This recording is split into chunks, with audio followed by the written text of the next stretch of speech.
ஒரு பொருளாதாரத்தில் பொருளாதார வளர்ச்சி எதைக் கருத்தில் கொள்கிறது? பொருளாதார வளர்ச்சி என்பது ஒரு குறிப்பிட்ட காலத்தில் ஒரு பொருளாதாரத்தில் உற்பத்தி செய்யப்படும் பொருட்கள் மற்றும் சேவைகளின் உற்பத்தியில் ஏற்படும் உயர்வைக் குறிக்கிறது. இது மொத்த உள்நாட்டு உற்பத்தியின் ஜிடிபி அளவு அதிகரிப்பதைக் கொண்டு அளவிடப்படுகிறது. செல்வப் பகிர்வு என்பது பொருளாதார நீதியுடன் தொடர்புடையது. போர்க்கொல்லர்கள் எதை வெளியிட்டனர்? அது பணத்துக்கு மாற்றாகி காகித பணமாக உருவானது. ஆரம்ப காலத்தில் மக்கள் தங்கள் தங்கத்தை பாதுகாப்பிற்காக போர்க்கொல்லர்களிடம் ஒப்படைத்தனர். அதற்கு பதிலாக போர்க்கொல்லர்கள் சேமிப்பிற்கான இரசீதுகளை வழங்கினர். இந்த இரசீதுகள் அவற்றின் நம்பகத்தன்மை காரணமாக பண்டமாற்றத்திற்கு பயன்படுத்தப்பட்டு காலப்போக்கில் காகித பணமாக உருவெடுத்தன. விளக்கத்திற்காக குறிப்பிடப்பட்ட மூன்றாவது பொருளாதார கொள்கை எது?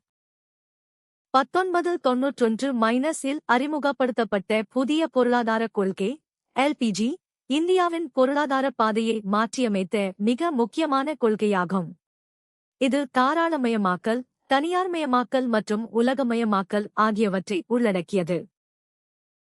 உற்பத்தித்திறன் என்றால் என்ன?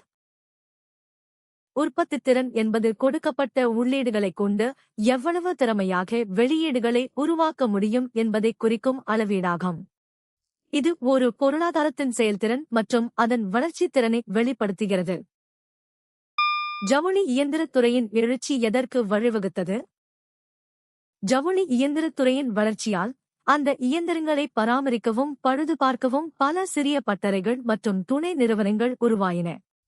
இது ஒரு பெரிய தொழில் தொகுப்பு இண்டஸ்ட்ரியல் கிளஸ்டர் உருவாக அடிப்படையாக அமைந்தது.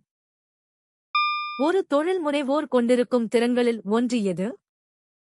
ஒரு தொழில் முனைவோர் தனது வணிக இலக்குகளை அடைய பல்வேறு திறமைகளைக் கொண்ட நபர்களை ஒருங்கிணைத்து ஒரு வலுவான குழுவை உருவாக்க வேண்டும்.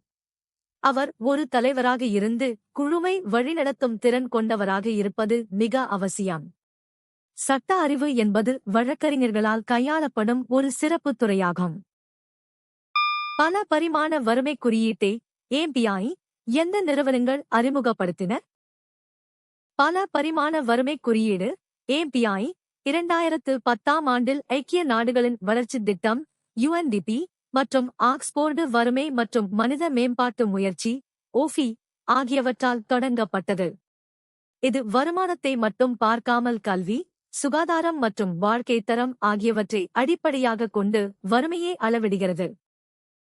உலக வங்கி தனிநபர் வருமான அடிப்படையிலான வறுமை கோட்டை பயன்படுத்துகிறது. ஒரு நாட்டில் பணத்தின் மதிப்பு எதை குறிக்கிறது? பணத்தின் மதிப்பு என்பது ஒரு குறிப்பிட்ட அளவு பணத்தைக் கொண்டு எவ்வளவு பொருட்கள் மற்றும் சேவைகளை வாங்க முடியும் என்பதைக் குறிக்கும் வாங்கும் சக்தி பர்ச்சேசிங் பவர் ஆகும்.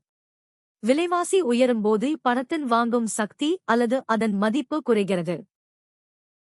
வரிகள் தொடர்பான ஒவ்வொரு குடிமகனின் கடமை என்ன?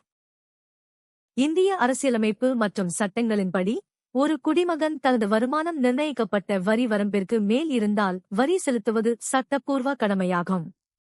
இது நாட்டின் வளர்ச்சி மற்றும் பொது நலத் திட்டங்களுக்கு தேவையான நிதி ஆதாரத்தை வழங்குகிறது.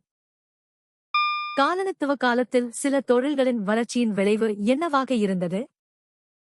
காலனித்துவ காலத்தில் பருத்தி மற்றும் சணல் போன்ற குறிப்பிட்ட தொழில்கள் சில பகுதிகளில் குவிந்ததால் தொழில்துறை தொகுப்புகள் இண்டஸ்ட்ரியல் கிளஸ்டர்ஸ் உருவாகின. இது பிற்காலத்தில் இந்தியாவின் குறிப்பிட்ட பகுதிகளில் தொழில் வளர்ச்சி ஏற்பட அடிப்படையாக அமைந்தது. எந்த உண்மை உங்களை வியக்க வைத்தது? கீழே கமெண்ட் செய்யுங்கள். தினமும் புதிய தகவல்களுக்கு சந்தா செலுத்துங்கள்.